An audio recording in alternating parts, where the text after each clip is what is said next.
right, we got some breaking news on Sam Bankman-Fried. Kate Rooney joining us with the details. Kate, what's going on?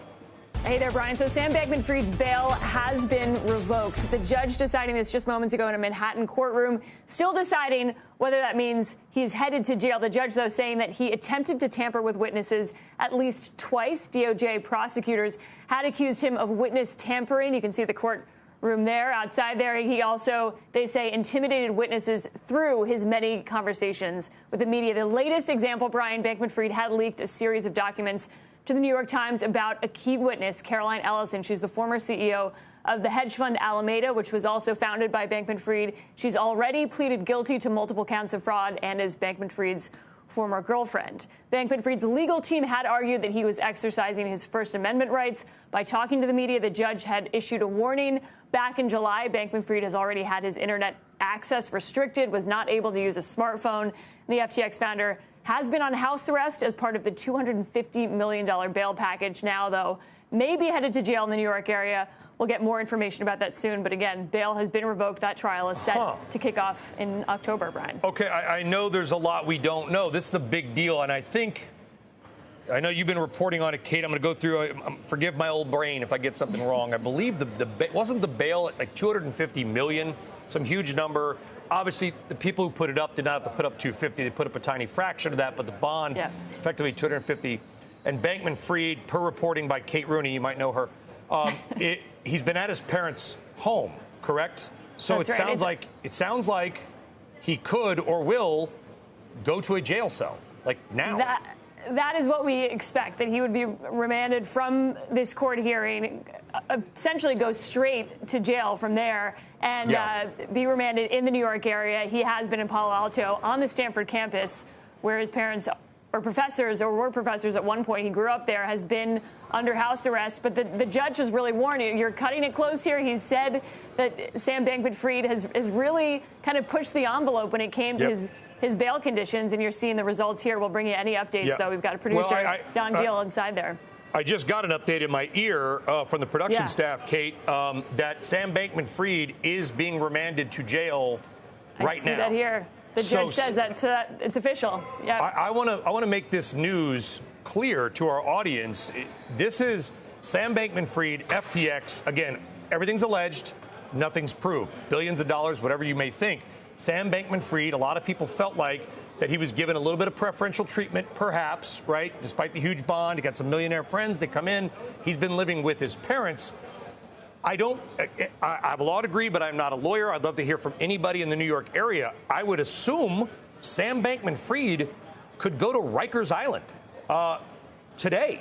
Sam Bankman-Fried, from you hung out with him in the Bahamas, going from his parents' house with an ankle monitor to a New York City jail, which could be Rikers Island.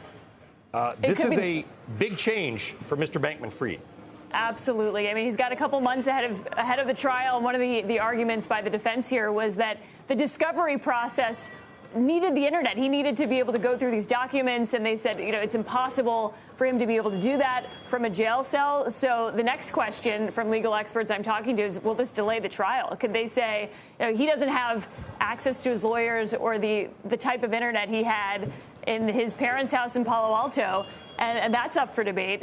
If he doesn't have as much access to those documents, and they have argued that that's one of the reasons he needs to be on house arrest. But the judge was very clear in July and said essentially, like one strike here, Sam, you've got to really honor these bail conditions. And he pushed the envelope to the point that the judge clearly said here, you're intimidating witnesses. I've spoken to former FTX employees since that Caroline Ellison piece came out who have said, I don't feel totally comfortable that there's conversations I've had with Sam Bankman-Fried that wouldn't get leaked. So it has made some other potential witnesses nervous. Yeah, and, right after, and guys, I know we're a little bit long here. I think it's a huge story. And of course, Bankman-Fried, after he got arrested, was doing a series of interviews. He spoke with CNBC as well with, I think it was Andrew Ross Sorkin, kind of these rambling, bizarre interviews, and I realized, I'm like, okay, he's going for the bad businessman defense. In other words, I'm not a crook, I'm just not good at business. And that seemed to be clear what he was going for. It's like, I'm just not good at running businesses, right?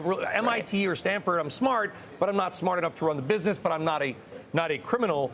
Go a little deeper quickly into the Caroline Ellison. I know that was his alleged rumored girlfriend who made some also bizarre comments on video about not using hedges and stuff. Anyway, that aside, what's the allegation here between him and with the witness tampering? So she has already pleaded guilty. She's been cooperating with this investigation. The witness tampering, which there were these journals essentially she kept them on Google Docs, and they talked about her time at Alameda, this hedge fund, that she was under stress, and it sort of painted her in a certain light.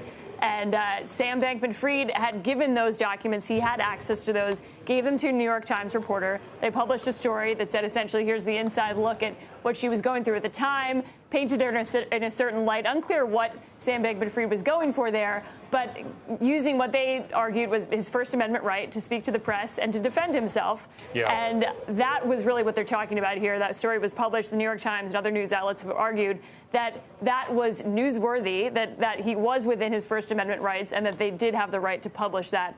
Although there was questions of whether that was in discovery, if he had access to other documents that he was not including in some of the legal process here. But big news here. Huge story, and unless something changes on this change, a huge life change imminently, apparently, coming for Mr. Bankman-Fried. Kate, I have a feeling we have not seen the last of you today on CNBC. Have some coffee. We'll see you in a bit.